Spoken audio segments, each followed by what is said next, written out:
En los últimos años parece que es casi imposible escapar de la inteligencia artificial.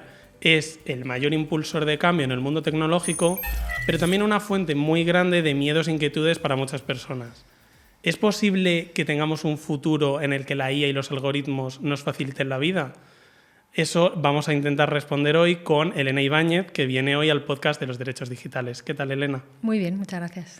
Elena es experta en empleos del futuro en los 100 de Ecotec, autora de Tu hijo aún no sabe qué estudiar, miembro del Consejo Asesor de la Fundación Hermes y fundadora de Singularity Experts. Y precisamente sobre Singularity Experts quería empezar a preguntarte, Elena, porque es una empresa que a lo mejor nuestros oyentes no conocen. ¿Qué es lo que hacéis en Singularity Experts? Pues lo que hace es predecir los trabajos del futuro que se le van a dar mejor a cada persona para que pueda acertar con la formación que elige hoy. Algo bastante necesario por los tiempos que corren. No es cosa menor, desde luego. Es algo un poco raro, un poco que nos suena así como raro. Bueno, estáis muy destinados sobre todo a educación, a adolescentes, ¿verdad? Sí, en realidad a nosotros nos gusta llamarnos una plataforma de empleabilidad, porque lo que queremos hacer es mejorar la empleabilidad de las personas, pero efectivamente tiene muchísimo que ver con la formación, porque si uno no se forma adecuadamente, difícilmente va a mejorar su perfil empleable. Vosotros utilizáis la tecnología para descubrir, bueno, pues cuál es el perfil de la persona y qué empleos pueden ser interesantes para él. ¿Cómo lo hacéis? Pues lo hacemos, por un lado, conociendo muy exhaustivamente a las personas para identificar su perfil, es decir, su potencial, y luego, por otro lado, conociendo muy bien estos trabajos del futuro, por llamarlos de alguna manera, para que el algoritmo pueda hacer el match. Entonces, cuando hay una afinidad, una capacidad especial, a nosotros nos gusta mucho hablar de los perfiles holísticos, porque no miramos solo aptitudes cognitivas de manera aislada, no miramos intereses profesionales de manera aislada, sino que lo que hacemos es poner en contexto todas esas dimensiones que aparecen en cada perfil para extraer pues, justamente esa combinación única, ese ADN que tenemos cada uno único y que hace el match perfecto con esos trabajos que se le van a dar mejor. Es como un poco como la orientación laboral que teníamos en el instituto, pero ahí enchufada en la IA, ¿no? Que es mucho más fuerte. Sí, bueno, fíjate que en realidad la IA en este caso y en muchísimos que se le da tanto protagonismo es lo de menos. ¿Por qué? Porque en realidad para nosotros lo que más nos interesa es el conocimiento experto, tanto en la persona como en los trabajos del futuro que encajan mejor con ella. Al final la inteligencia artificial es una herramienta que utilizamos para poder hacer todas estas predicciones de una manera muchísimo más afinada, más rápida, más certera, pero en realidad lo que hace la diferencia, en lo que hemos innovado realmente, es en el perfilado holístico y en el conocimiento de los trabajos del futuro. Bueno, hablando de trabajos del futuro y demás, en Singularity Experts, si no me equivoco, tenéis más de 3.000 campos nuevos de trabajos del futuro. A mí me descoloca un poco, a mí me vuelve un poco loco. Yo creo que a la gente normal también da un poco de vértigo, ¿no? Conocer, wow, vamos a tener más de 3.000 trabajos a los que ni siquiera me puedo imaginar qué es. Entiendo que no vamos a poder profundizar en todos, pero sí que nos des un poquito una imagen de, oye, ¿qué campos no estamos viendo, ¿no? ¿Qué es lo que más interesante va a ser del futuro? ¿En qué se debería estar fijando la gente que ahora mismo no están viendo en el mercado laboral? Yo fíjate que más que campos profesionales, a mí me gusta hablar de roles profesionales, porque es algo que es más permanente en el tiempo y que a las personas les puede ayudar más a visualizar con qué podrían encajar, ¿no? Entonces, con la irrupción de la tecnología, pues por ejemplo, los roles éticos, claramente, ¿no? Hablamos de pues todo el tema de la ética de los algoritmos y demás. Los roles, por ejemplo, de facilitadores, la facilitación que es cada vez más necesaria para poder promover una adopción, un traspaso, ¿no? de unas tecnologías a otros, que esto va a suceder cada vez más rápido. Roles que tienen que ver, por ejemplo, con la experiencia de usuario. Cuanto más se utiliza la tecnología, la inteligencia artificial, más personas expertas en esto va a tener que haber que diseñen esta interfaz, ¿no? más humana y demás. Roles que tienen que ver, por ejemplo, con la sostenibilidad de la tecnología. Y fíjate que en estos roles no te he hablado de ninguno tecnológico, y lo hago aposta, sí. Porque muchas veces pensamos que los campos profesionales es el machine learning, que también, pero me gusta darle visibilidad a todos estos campos, como tú mencionabas, que quizás no se nos vienen tan a la cabeza, que son importantísimos y encajan a la perfección con muchísimos perfiles.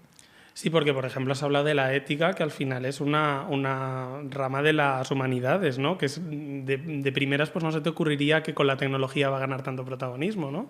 Totalmente, sí, ya sí pasa con otros campos profesionales y que son cada vez más demandados, ¿no? Entonces, esto es una pena que no se estén eligiendo estas profesiones, estas formaciones, solo por el hecho de no conocerlas. Y es una pena que haya estos índices de desempleo, estas amenazas a la empleabilidad de las personas que se sienten tan con esta incertidumbre tan enorme. Es una pena que no se ponga un poquito de luz, coger de la mano una cosa, coger de la mano otra y ponerlas en común, ¿no? Para que se pueda abrir un poquito esta mirada, ¿no? a este campo de las profesiones. Entonces es una magnífica noticia que haya estos Desde nuevos luego. trabajos. Claro, y bueno, y lo único que hace falta es esto, es darle visibilidad y guiar a las personas a que los escojan cuando encajan con ellos, claro. Sí, porque a lo mejor a veces es tan sencillo como unir dos ramas, ¿no? Dos trabajos que nunca se nos había ocurrido que pudieran ir juntos y de repente crean algo que es súper interesante y súper relevante en el futuro que ni siquiera pues, se nos ocurre que podría existir, ¿no? Sí, y eso es más necesario que nunca porque, bueno, tú lo sabes mejor que nadie, todo está cambiando cada vez más deprisa y el gap que tenemos con la actualidad realmente profesional es cada vez más grande. Sí. Y a su vez hay cada vez más ofertas laborales y cada vez más desempleo o profesional que se le traslada, ¿no? o que tiene como una minusvaloración en su perfil.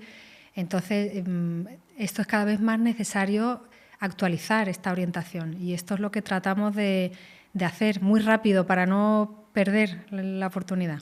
Sí, ¿no? Porque al final, bueno, según me lo estás dibujando, corrígeme si me equivoco, pero entiendo que desde Singularity Express estáis viendo que hay un claro decalaje entre las cosas para las que se está formando la gente y lo que realmente van a necesitarse, ¿no? en la sociedad del futuro. Sí, totalmente. Mira, de hecho, te puedo poner un ejemplo que este sí es en el campo de la tecnología para que tampoco piensen que soy que Sí. tengo manía de la tecnología. Mira, por ejemplo, en el campo de la ciberseguridad, Sí. que en España sabemos que tiene paro cero, que se demanda un número de profesionales que no salen del mercado. Nosotros, por ejemplo, cuando orientamos, no aparece casi nunca un interés expresado por parte de un estudiante, quiero dedicarme a la ciberseguridad.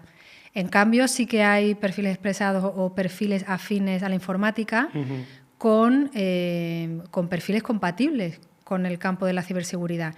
Y cuando nosotros hacemos este tipo de orientación, podemos multiplicar por 10 la recomendación de trabajos en ciberseguridad. Es decir, esto quiere decir que si personas eligen en función de lo que ellos conocen, de sus referentes profesionales, habría 10 veces menos de expertos en ciberseguridad que si nosotros lo estamos recomendando. Entonces, esto lo puedes extrapolar a cualquier otro tipo de profesión, a cualquier otro tipo de rama de conocimiento y bueno, y esto es lo que nosotros estamos haciendo para poder anticipar. Antes hablaba de que anticipamos el trabajo del futuro que se le va a dar mejor, ¿no? Anticipar la formación. Es lo que tenemos que conseguir, porque si no, no vamos a cambiar nada. Sí, bueno, porque al final, bueno, aquí estamos hablando mucho del empleo, del tema laboral y demás, pero bueno, también es muy relevante como sociedad, ¿no? Como tener una sociedad avanzada que mire hacia el futuro, que no esté atascada competitiva, en competitiva, sí, por supuesto, sí. y tener también, pues, contribuir a que la Unión Europea no se quede atrás, ¿no? Hablábamos del informe Draghi y demás, que no nos quedemos atrás en este mundo tecnológico que viene y que casi se nos está comiendo encima, ¿no? Sí, efectivamente, no, está muy bien este matiz que haces porque yo es verdad que hablo siempre, claro, de mis usuarios, de mis niños, de mis colegios, de mis profesionales adultos, sí. Pero hay un problema social y hay un problema económico que subyace a todo esto, que yo, bueno, pues rara vez me meto cuando hablo de Singularity Express, pero bueno, porque son ya temas que van más allá, ¿no? Que son ya macro, pero que desde luego son importantísimos, sin duda, por supuesto que sí. Elena, hace poco me topé con un estudio que decía que 6 de cada 10 jóvenes creían que la inteligencia artificial va a destruir empleos en su futuro. ¿Tienen razón? Hombre, y tanto que tienen razón, claro que la tienen, sí. De hecho, se estima que se van a perder 83 millones de trabajos. el World Pero Economic dejamos, Forum. También se estima que se van a crear 69 millones de trabajos gracias a la tecnología, pero es evidente que por supuesto que sí, eso es así y además a lo bestia. O sea, sí, sí, sí. Y con toda esa gente, yo te comento, es un tema que es bastante polémico y demás, tiene su interés, pero toda esa gente que se va a quedar sin trabajo, ¿no? Porque muchas veces hablamos de, oye, va a haber pérdida de trabajo 100%. ¿Qué podemos hacer con ellos? ¿Qué necesitan como certezas en esta incertidumbre que va a generar toda la inteligencia artificial y el futuro, la evolución? Pues yo creo que por un lado deberíamos poner el foco más a menudo en aquellas habilidades que son más transversales y más permanentes, independientemente de las olas que tengamos ahí fuera, de ese tsunami que tenemos ahí fuera, y que puedan dar a esas personas un poquito más de seguridad, ¿no? Sí. De esas habilidades blandas que hablamos, de todas esas capacidades que tienen valor independientemente de lo que sucede ahí fuera y que cuando tú las adquieres, las aprendes, vas a seguir poniéndolas en valor y vas a seguir sumando a tu perfil, ¿no? Eso por un lado. Creo que también deberíamos ser un poquito más ambiciosos con planes masivos de capacitación, de actualización. Yo veo la sociedad muy desactualizada, pero en general, ¿no? La educación está desactualizada, los orientadores están desactualizados, los profesionales están desactualizados y la tecnología va a su bola, va con una velocidad que es que no espera a nadie, ¿no? Entonces, creo que deberíamos ser más ambiciosos con esto, con este aprendizaje continuo de una manera mucho más estructurada y además de una manera no negociable, o sea, que hay que hacerlo. Y creo que esto deberíamos poner mucho foco. Pero fíjate que es muy interesante el tema este de las habilidades blandas porque sabes que cada año tenemos estos rankings de las habilidades que van a ser más demandadas y demás.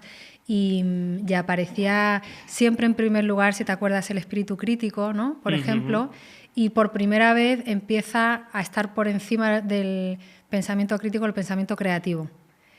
Y es muy interesante porque al mismo tiempo que se pone en primer lugar, empieza también a subir en posiciones, de hecho creo que estaba en el tercer lugar, la alfabetización digital, tecnológica más que digital, ¿no? La alfabetización tecnológica que al final es tener ciertos conocimientos, ¿no? De las tecnologías, es decir, que por un lado, fíjate tú qué paradoja, que por un lado dentro de las habilidades blandas se están incorporando habilidades que pueden ser duras, porque el conocimiento de la tecnología en realidad es un hard skill y ya se cuela ahí en esa lista.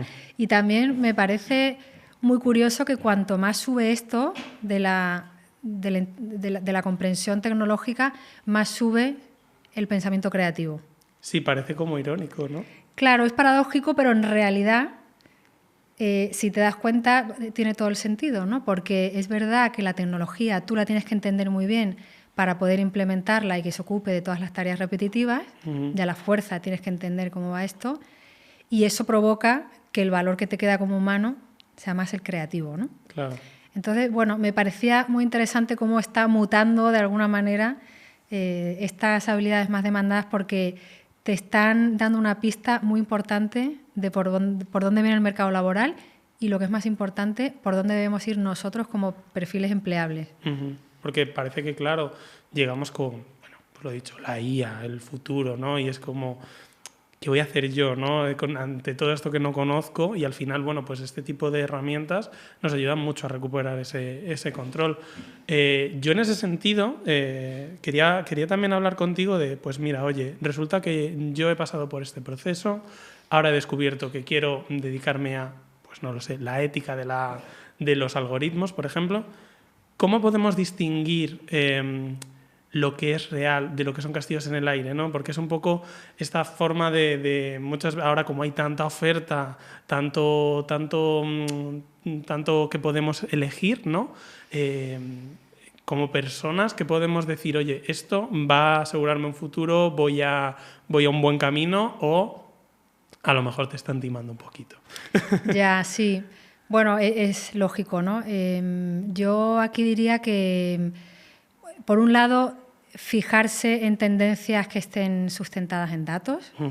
Es decir, efectivamente hay mucho titular de prensa, con perdón, de clickbait, que habla de los 5 trabajos, y yo ya huyo totalmente de esas cosas, porque es verdad que hay muchas que no tienen mucho sentido. Entonces, centrarse mucho en tendencias que de verdad están sustentadas en datos, pues yo qué sé, pues la salud digital, la analítica de datos, la sostenibilidad verde, la tecnología verde, ¿no? Pues son cosas que son evidentes y esto siempre, de hecho, nosotros, por ejemplo, cuando recomendamos trabajos del futuro, siempre incorporamos evidencias de crecimiento, justamente para eso que tú dices, ¿no? Claro. Para decir, oye, que esto no es la bola que de no me cristal. lo estoy inventando, claro. No, que esto... Entonces, por un lado, fijarnos en esto, siempre.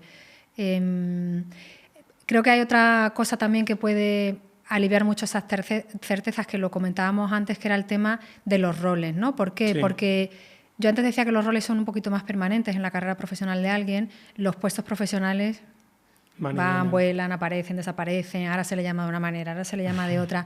Pero en cambio, si tú vas tomando tus decisiones de formación en este mare magnum que tú comentabas, sobre una certeza de tu rol, ¿no? Pues yo quiero ayudar a los demás, pero tengo muy claro que en el campo empresarial, ¿no? Bueno, pues aquí puedes dedicarte a ser un facilitador, que hablábamos antes, o a ser alguien relacionado con el talento, o a ser alguien pues, de ética algorítmica, por ejemplo, en la parte de regulación. Vale, bueno, pues seguramente vas a tener 700 profesiones a lo largo de tu carrera profesional, pero como mínimo si ya tienes un rol, pues ya vas a tener un camino mucho más claro y menos variaciones dentro de eso que te has marcado, ¿no? Aunque tus trabajos y tus puestos de trabajo cambien muchísimo, las formaciones cambien muchísimo. Elena, vosotros, bueno, utilizáis, como hemos dicho, el modelo de profiling, ¿no? para los usuarios. Al final, bueno, pues muchas veces hablamos de la IA como una amenaza, ¿no? Como un campo de miedo, pero en este caso vosotros la utilizáis bastante bien. Es un buen uso, un ejemplo de un buen uso de la IA, ¿no? Es algo que no se suele ver. Sí. Bueno, a ver, se suele ver, pero no se le da tanta publicidad quizá, ¿no? Ya, no, a ver, para mí el buen uso de la IA es cómo utilizas la IA, no para el propósito que utilices la IA. A ver, en el sentido de que todos en general utilizamos la inteligencia artificial para algún bien, ¿no? Pues un bien social, más trascendental y demás, o para un bien, pues no sé, pues un algoritmo que esté concediendo créditos y utiliza la IA para esto y lo hace también, quiero entender, con un buen fin, para poder conceder estos préstamos, ¿no? El buen uso de la IA para mí es cómo estás utilizando la IA, ¿no? Los 4 conceptos que habla nuestro querido presidente de la Fundación Hermes siempre, ¿no? Que sean revocables, responsables, transparentes y trazables. Pues esto es lo que para mí es un buen uso de la IA, más allá del propósito, obviamente. El propósito nuestro, por supuesto, es bueno, pero el buen uso de la IA es eso, es que tenga el propósito que tenga, que la uses bien, ¿no? Con estos 4 requisitos que se recuerdan tanto desde la Fundación Hermes. ¿Y por qué crees que, como clara defensora de un buen uso de la IA, que muchas veces la vemos como una amenaza, por qué deberíamos verla como una oportunidad? Bueno, primero porque no tenemos más remedio, porque no es negociable el uso de la IA, o sea, eso de entrada... Es lo que hay. Es lo que hay, o sea, que la ponemos de nuestro lado o la ponemos de nuestro lado, ¿no? Y luego, hombre, numerosísimas ventajas. La inteligencia artificial pues nos evita dedicarnos a tareas que no nos apetece dedicarnos, porque son más repetitivas, nos ayuda a poder dedicarnos más tiempo. Hablan de las cosas más creativas, bueno, porque hay gente que no es creativa y le gusta dedicarse a otras cosas, bueno, pues también lo puede hacer. Sí. Claro, efectivamente, yo creo que impulsa muchísimo la innovación, la inteligencia artificial, permite resolver grandes problemas de la sociedad, de la humanidad, democratiza el acceso a la tecnología, con lo que esto implica en el tema de educación, de capacitación de las personas. O sea, que tanto si nos ponemos más alto nivel, más trascendentales o para temas del día a día, tiene muchas ventajas, pero bueno, siempre aportando esta perspectiva humana, que básicamente lo que quiere decir es que esté a nuestro servicio. Sí, y no al revés, ¿no? Y no al revés, claro. Hablábamos antes, Elena, del tema de los empleos que se perderán y yo, oyéndote ahora, pienso en, oye, pues mira, si se van a perder empleos, si resulta que nos va a acercar más nos va a liberar de tareas un poco más mundanas, ¿no? Puede que la IA, y esto es un tema que ya ha salido aquí en el podcast, pero quería discutirlo contigo, nos acerque a la renta básica universal, que es algo que ha salido bastante y se ha hablado bastante.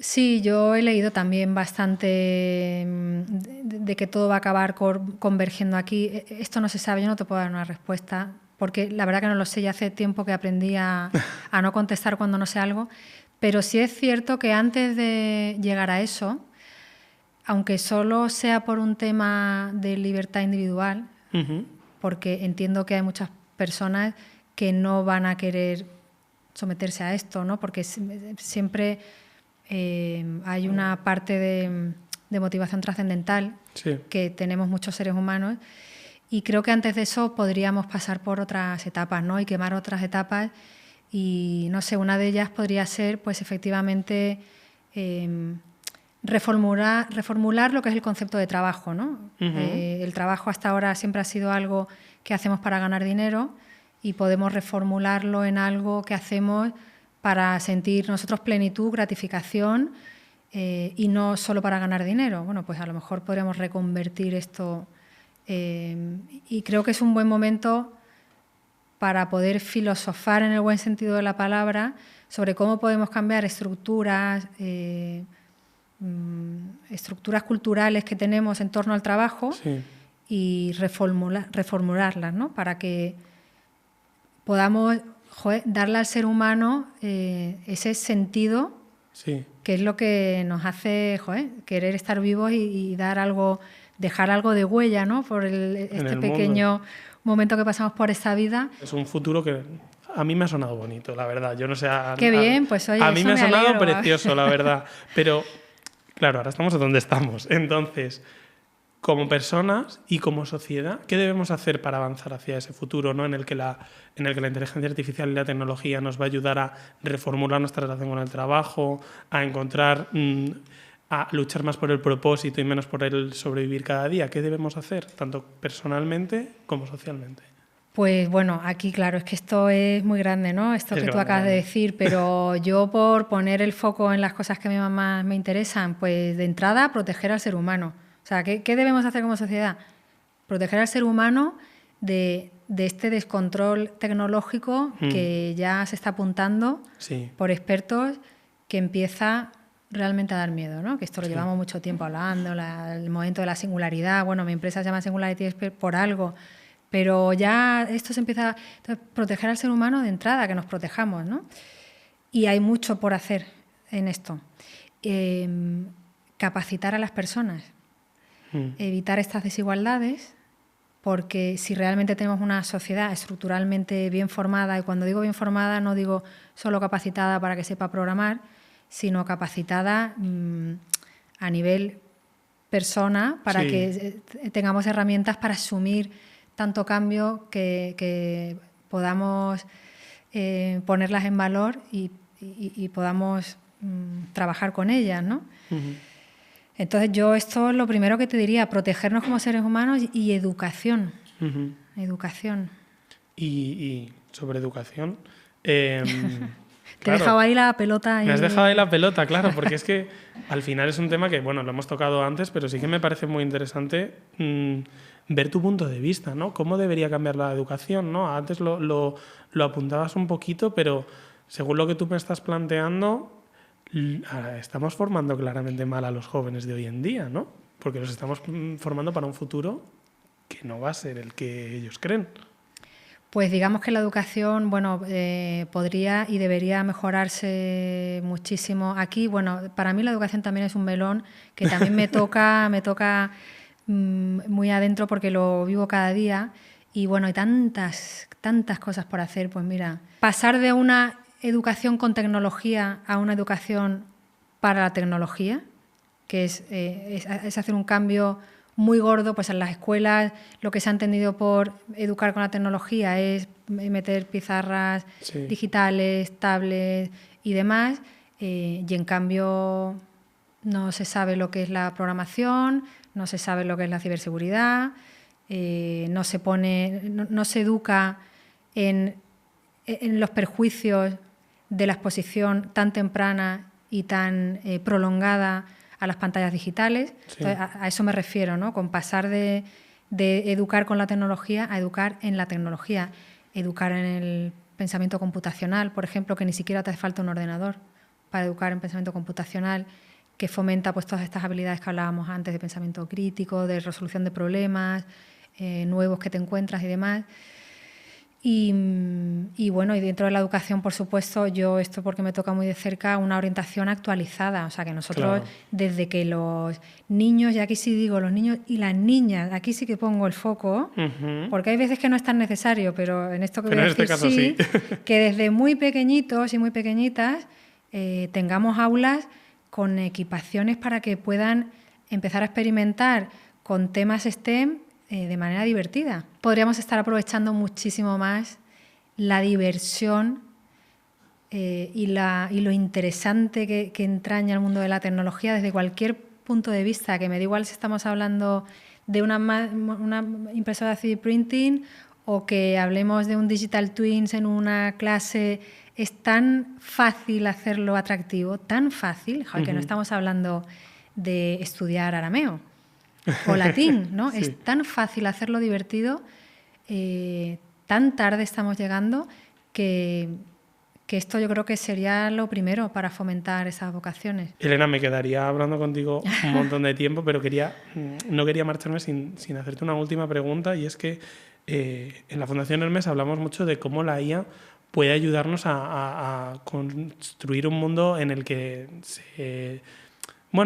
trabajemos menos con discriminación, ¿no? En el que perdamos, en el que la igualdad sea más democratizada. Entonces, tú, desde tu punto de vista y desde donde tú trabajas, ¿qué crees que debemos hacer para llegar hasta allí?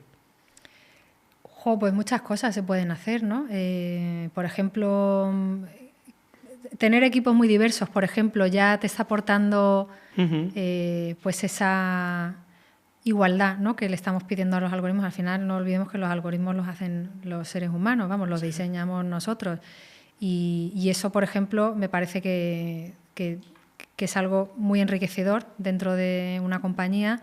Y luego, lo que en sí mismo podemos hacer con la inteligencia artificial para perseguir estos objetivos de igualdad, ¿no? Pues justamente, pues mira, esto que estamos haciendo, por ejemplo, en Singularity Expert, orientando independientemente de muchos criterios que hay veces que se tienen en cuenta a la hora de recomendar, ¿no? Por ejemplo, las calificaciones no las tenemos en cuenta y normalmente es un criterio que como que discriminas a alguien, ¿no? Sí. Porque tenga malas notas, entonces ya no le vas a... Bueno, pues, por ejemplo, esto nosotros no lo hacemos. Democratizar el acceso, como decía antes, la inteligencia artificial, la tecnología en general nos ayuda a democratizar el acceso a todo este conocimiento, a hacer llegar todas estas el microlearning del que hablamos mucho, ¿no? Los MOOCs y demás, hacerlos llegar a toda la población con carácter gratuito. Todo esto nos lo permite hacer la tecnología. Entonces, pues ponerla siempre de nuestro lado. Me voy a quedar con eso, con tener la tecnología de nuestro lado y la IA de nuestro lado, que al final, pues es la forma en la que podemos conseguir un futuro un poquito más bonito y menos amenazante. Sí, incluso un presente. Veces. Si nos ponemos manos a la obra, incluso un presente. Y si nos aceleramos, un presente. Muchas gracias, Elena, y bienvenida de nuevo cuando quieras. Muchísimas gracias.